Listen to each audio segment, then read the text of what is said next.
चिंतन श्री गुरुदेव दत्त श्री स्वामी समर्थ। तुम्हा सर्वांचं आपल्या स्वामी शक्ती या चॅनल मध्ये मनापासून स्वागत आहे।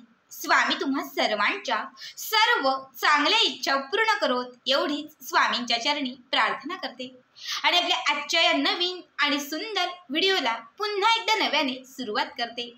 भक्तांनो, उद्या गुरुवार आहे, मात्र अत्यंत शुभ योग आहेत, कारण उद्या दिवाळीचा पहिला दिवस सुरू होते। उद्या वासुबारस आहे आणि त्याच सोबत उद्या रमा एकादशी आहे। बघा, दोनही शुभ योग जे आहेत ते एकत्र आल्यामुळे उद्याचा दिवस अत्यंत महत्त्वाचा आणि विशेष आहे।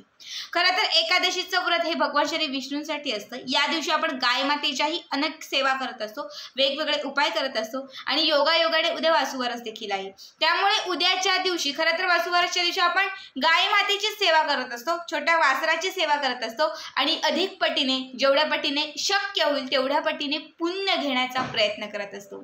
बघा, उद्याच्या दिवशी आपल्याला गाय मातेची जास्त सेवा करायची आहे, भगवान श्री विष्णूंची सेवा करायची आहे। त्याचबरोबर घरामध्ये नकारात्मकता, घरामध्ये असलेले जे दारिद्र्य आहे ते संपवून घरामध्ये लक्ष्मी कृपा होण्यासाठीही तुम्हाला उद्याच्या दिवशी अनेक वेगवेगळ्या सेवा करायच्या आहेत। मात्र उद्याची एक महत्त्वाची सेवा, एक महत्त्वाचा उपाय मी तुम्हाला आजच्या या व्हिडिओमध्ये सांगणार आहे। उद्या गाय मातेला अशी एक गोष्ट तुम्हाला खाऊ घालायची आहे, जी गोष्ट खाऊ घातल्याने रातोरात तुमचं भाग्य उजळायला सुरुवात होईल, एका रात्रीत तुमचं भाग्य चमकायला सुरुवात होईल। बघा, मनातील कितीही कठीण इच्छा असेल ती इच्छा पूर्ण होईल। तुमच्या आयुष्यातील तुमच्या घरामध्ये असलं जे काही दारिद्र्य आहे हे दारिद्र्य संपून जाईल। घरातील नकारात्मकता असेल, बाधा असेल, तुमच्यावरती कुठल्या प्रकारची वाईट बाधा असेल, या बाधेचा नाश होईल आणि तुमच्या घरामध्ये अखंड लक्ष्मी कृपा होईल। धनाचे जिथे जिथे मार्ग अडकलेले आहेत, जिथे जिथे तुमचे पैसे अडकलेले आहेत, तर हे सर्व मार्ग खुले होतील, तुमचे पैसे तुम्हाला परत मिळतील। कर्ज असेल, व्यापार असेल, व्यवसाय असेल, नोकरी असेल, प्रत्येक क्षेत्रात तुमची प्रगती होईल। बघा, गाय माता ही आपल्या हिंदू संस्कृतीमध्ये अत्यंत महत्त्वाची आहे, जिच्यामध्ये 33 कोटी देवांचा वास आहे अशी मान्यता आहे। जर तुम्ही उद्याच्या दिवशी या गाय मातेला ही एक गोष्ट खाऊ घातलीत तर लक्षात ठेवा, 33 कोटी देवांचा आशीर्वाद तुम्हाला उद्याच्या दिवसात प्राप्त होईल। खरं तर वर्षभरातून असा एकच दिवस येतो ज्या दिवशी आपल्याला विशेष आणि सर्वात महत्त्वाची म्हणजे गाय मातेची सेवा करायची असते। इतर वेळी आपण उपाय आणि सेवा करत असतो, पण वर्षभरातील वासुबारसचा जो दिवस आहे तो खास गाय मातेसाठीच असतो। उद्याच्या दिवशी तुम्ही बघाल, सगळ्या गोशाळा असतील किंवा आजूबाजूला तुमच्या घराच्या जे लोक म्हणजे गाय मातेचं करतात तिथे भरपूर तुम्हाला गर्दी दिसेल, कारण ज्यांना ज्यांना या गोष्टीने अनुभव आलेला आहे, ज्यांना ज्यांना लाभ घडलेला आहे, ज्यांना ज्यांची प्रचिती आलेली आहे, ते प्रत्येक जण उद्याच्या दिवशी गोशाळेत किंवा गाय मातेजवळ असंख्य उपाय करत असतील। आता उद्याचा मी तुम्हाला उपाय सांगते। उद्या आपल्याला कुठली अशी गोष्ट गाय मातेला खाऊ घालायची आहे जी खाऊ घातल्याने आपल्या जीवनामध्ये राजयोग येईल। आता असं नाही की ही गोष्ट खाऊ घातली म्हणजे करोडाचा पाऊस पडणार आहे, मी लगेच लखपती होणार आहे, पण लक्षात ठेवा, जिथे जिथे तुम्हाला भाग्य साथ देत नव्हतं तिथे तुमचं नशीब साथ द्यायला लागेल। आपण म्हणतो ना बऱ्याच वेळा, किती मेहनत करते मी, किती कष्ट करते मी, पण नशीबच नाहीत माझं चांगलं, नशीबच मला साथ देत नाहीत। तर लक्षात ठेवा, हेच नशीब, जे बिघडलेले तुमचं सध्या नशीब आहे ना, ते तुम्हाला साथ द्यायला लागेल। तुम्ही जे काम कराल, जे कष्ट कराल, त्या प्रत्येक गोष्टीमध्ये तुमचं भाग्योदय व्हायला सुरुवात होईल आणि त्यासाठी असे उपाय आणि सेवा करणे हे खूप महत्त्वाचं आहे। आता काय करायचं आहे बघा, तुम्हाला तुमच्या घरामध्ये मुठभर तांदूळ घ्यायचे, त्याचा भात शिजवायचा आहे। मुठभर तांदूळ, त्याच्यात काहीच टाकायचं नाही, फक्त पाण्यामध्ये तो भात शिजवून घ्यायचा आहे। भात शिजवून झाला की हा शिजलेला भात जो आहे तो एका पानावरती काढून घ्यायचा आहे। औदुंबराचं पान घ्या, पिंपळाचं पान घ्या, कुठलंही, तुमच्याकडे सागाचं पान असं सुकवलेलं ते घेतलं तरी चालेल। कुठल्या प्रकारचं पान नसेल तर एखादी पत्रावळी किंवा एखादा मोठा द्रोण असेल तर त्याच्यामध्ये तुम्हाला हा भात टाकून घ्यायचा आहे।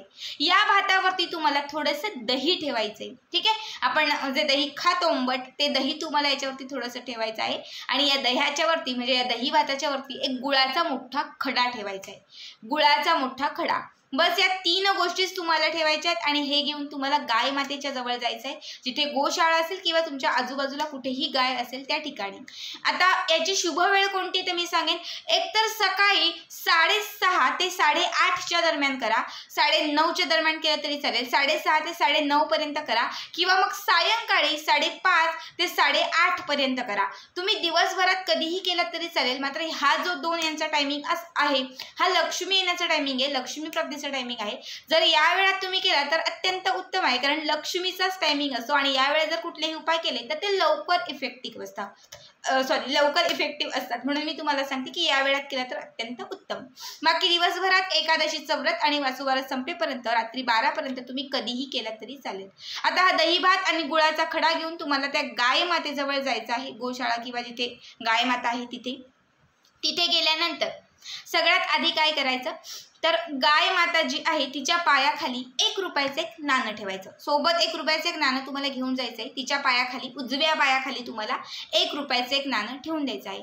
बघा, जर गोशाळेत किंवा कुठल्याही आजूबाजूच्या शेजारच्यांकडे जाणार असाल तर जे लोक तिला सांभाळतात त्या लोकांना सोबत घ्या. तुम्ही स्वतःच करायला गेलात तर कारण की गाय मारूही शकते, लात वगैरे, तर त्याच्यामुळे थोडीशी काळजी देखील घ्या. जे लोक त्यांना पाळतात त्यांची ओळख असते आणि त्यांना घेऊन गेलात तर ते बरं पडेल. तर तुम्हाला 1 रुपयाचं हे जे नाणं तुम्ही घेतलेलं आहे ते गायीच्या उजव्या पायाच्या खाली तुम्हाला ठेवून द्यायचं आहे. त्यानंतर त्याच उजव्या पायावरती तुम्हाला थोडंसं दूध टाकायचं आहे, थोडंसं पाणी टाकायचं आहे, हळद कुंकू त्या पायाला अर्पण करायचं आहे. बस इतकंच करायचं आहे. जर तिने करून दिलं तर तिला औक्षण करा आणि तिला असा मस्त एक टिकडा लावा हळद कुंकवाचा, थोडेसे अक्षता टाका, एक फूल अर्पण करा.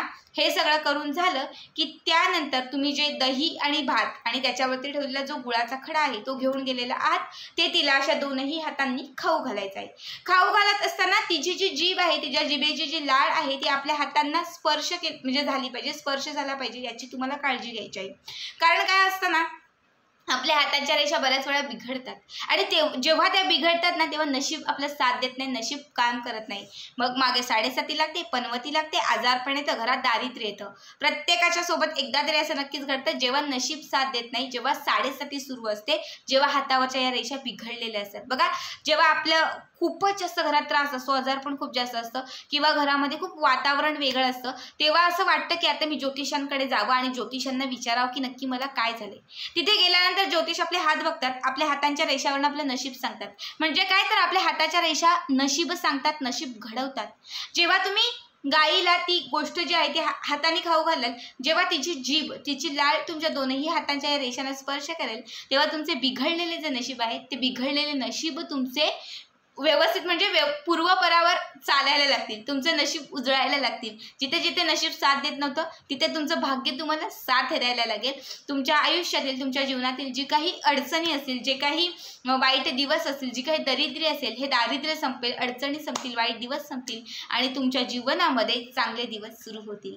अत्यंत महत्त्वाचा उपाय आहे, अत्यंत महत्त्वाची सेवा आहे. प्रत्येकाला सांगेन की उद्याच्या दिवशी ही सेवा चुकू नका. बघा, काहीही करा, उद्याच्या दिवशी घरात काही करता नाही आलं तरी चालेल, पण काहीही करून गाय मातेच्या जवळ जा आणि गाय मातेला या काही गोष्टी आहेत त्या नक्कीच खाऊ घाला. मी देखील उद्याच्या, आमच्या तर गावामध्ये नाही आहे पण गावाच्या शेजारच्या गावात आहेत, तर मी उद्याच्या दिवशी नक्कीच तिथे जाणार आहे आणि जो तुम्हाला उपाय सांगणार आहे तो मी देखील तिथे जाऊन हा उपाय करणार आहे.